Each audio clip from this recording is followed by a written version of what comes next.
Ya, pemirsa Anda kembali bersama kami dalam IDX Second Session Closing dan masih tentunya bersama dengan narasumber kami di hari ini, Bapak Lianto Sudarso, Investment Specialist Mega Capital Indonesia.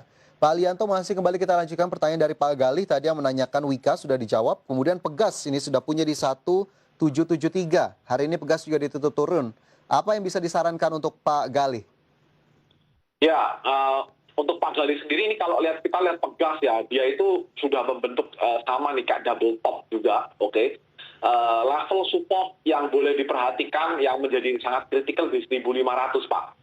Oke, kalau Oke. misalnya dia turun dari itu, nah berarti berarti ini uptrend-nya udah terganggu Pak, karena ini dia lagi mencoba untuk sideways sebenarnya karena hari ini juga udah tutup di 1680.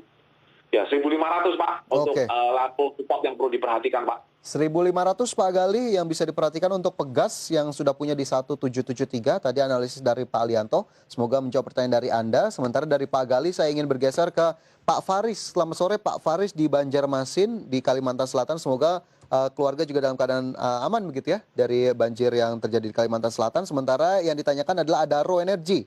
Sudah punya di 1487, kemudian Kimia Farma yang juga sudah dimiliki. Untuk kedua saham ini seperti apa Pak Lianto? Kita ke Adaro terlebih dahulu. Ya, kalau Adaro ini sekarang ini dia itu tutupnya di Hari Adaro tutup di 50 hari ini. 13.50 ya hari ini ya. Eh, Kalau kita lihat sih memang Adaro ini sekarang udah di persimpangan jalan ya dengan level support kuatnya. Mungkin kita harus perhatikan yang paling sangat-sangat kritikal ya. Jangan sampai dia turun dari level 12.50 sih sebenarnya. Karena dia udah 13.50.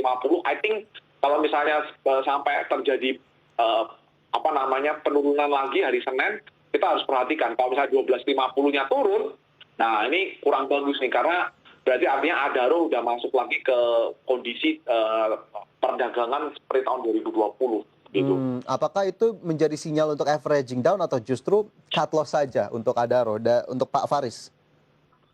Menurut saya sih kalau cut loss mungkin nggak dulu ya, karena Adaro ini kan dia ini cenderungnya tuh sideways dia itu pergerakannya. Dia nggak uptrend, tapi dia juga downtrend Nggak gitu loh. downtrend. Jadi Adaro ini pergerakan sahamnya sideways banget dan bisa dilihat sangat jelas sih sebenarnya as long as dia bisa bertahan di atas 12.50, I think kayak 1.600 itu masih bisa tercapai. 1.250 yang bisa Yes, diperhatikan, itu yang 1.600 tadi kritikal level banget. yang juga masih berpotensi untuk ditembus Adaro yang hari ini ditutup turun 4,26%. Sementara untuk saham farmasi yang juga ditanyakan oleh Pak Faris ada Kimia Farma ini. Bagaimana kemudian untuk Kimia Farma Pak Lianto? Nah, ini kalau kita ngomong masalah Kimia Farma, PI-nya juga udah ratusan kali ya. Jadi Ya, kita lihat dari Nikola aja. Eh, Oke, hari ini Kimia Farma sendiri tutup di 4.470 turun hampir 7% Pak Lianto. ya 4.470 ya.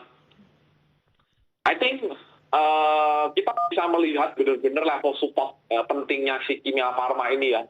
Itu mungkin di sekitar level 4.100-an ya. Itu sangat kritikal buat dia tuh. Kalau misalnya dia tidak bisa bertahan di level itu, nah ini berarti ya potensinya ya itu dia akan kembali lagi ke range trading seperti di 2020 gitu. Oke, 4.100. Sementara Pak Faris punyanya di cukup tinggi nih Pak Lianto, 6.679. Apa yang bisa dilakukan atau bisa disarankan? Ya kalau misalnya dia bisa rebound di sana, I think masih worth it untuk untuk dipertahankan dan mungkin untuk bisa averaging down ya dengan harapan dia bisa rebound lagi begitu. Kalau misalnya nanti distribusi vaksinnya lebih bagus sesuai dengan harapan kita. Tapi kalau dia turun dari 4.100, ya I think lebih bagus untuk melakukan melupakan saham ini sih. Oke, 4.100 lagi-lagi yang mungkin bisa diperhatikan oleh Pak Faris yang menanyakan saham KF begitu ya, dan juga tadi Adaro yang juga sudah dijawab. Kemudian saya bergeser ke pertanyaan berikutnya. Ini dari Pak Evan di Semarang. Selamat sore Pak Evan, menanyakan cukup general Pak Lianto sektor properti yang dituju. Adakah saham sektor properti yang cukup prospektif namun tujuannya untuk trading jangka pendek Pak Lianto? Oke, kalau kita ngomong sektor properti mungkin nggak cocok untuk trading jangka pendek. Tapi sebenarnya secara overall saya cukup suka sektor properti tahun ini. Karena memang overall ini sektor properti itu cukup apa ya namanya, cukup undervalue ya, cukup undervalue.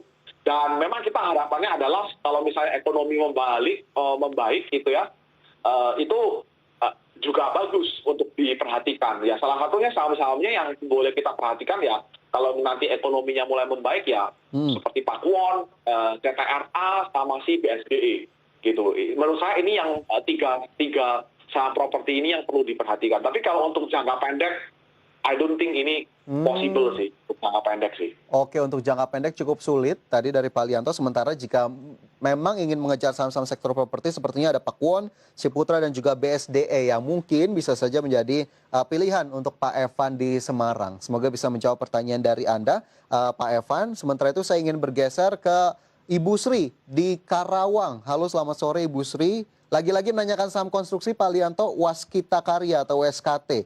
Sudah punya di level 2000 ini. Ibu Sri, bagaimana kemudian untuk pekan depan pergerakannya? Ya, kalau kita, sekali lagi ya, kalau kita ngomong masalah konstruksi ini ya, sekarang tinggal tergantung eksekusinya dari SWF ini setelah udah dibentuk, kemarin Dewan Pengawasan ini juga udah Ya, ditunjuk ya Pak ya? diumumkan gitu ya, udah ditunjuk di konstruksi ini leverage-nya atau utang bebannya tidak terlalu tinggi, begitu kan. Ya, tapi kalau kita lihat dari teknikalnya titik yang perlu kita perhatikan itu pertama sekarang kita tutupnya di 1.700, lagi-lagi hampir 7% ditutup turunnya hari ini. Ya, ini sebenarnya level 1.700 cukup kritikal ya untuk Waskita Karya ya.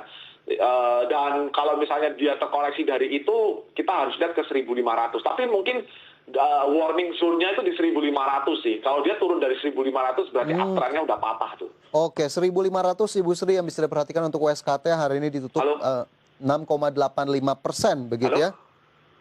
Ya, dan itu tadi menjadi pertanyaan terakhir Pak Lianto dari Ibu Sri di Karawang. Terima kasih banyak sudah bergabung bersama kami. Kali ini kita akan lanjut di sesi berikutnya Pak Lianto. Sehat selalu. Oh ya. Oke. Ya pemirsa, demikian diskusi kami dalam IDX Second Session Closing di hari ini. Semoga bisa menambah informasi dan tentunya menjadi referensi untuk Anda. Namun sekali lagi keputusan investasi tetap kami kembalikan kepada Anda. Dan terima kasih atas kebersamaan Anda. Saya Fajar Wayo mengucapkan terima kasih. Sampai jumpa.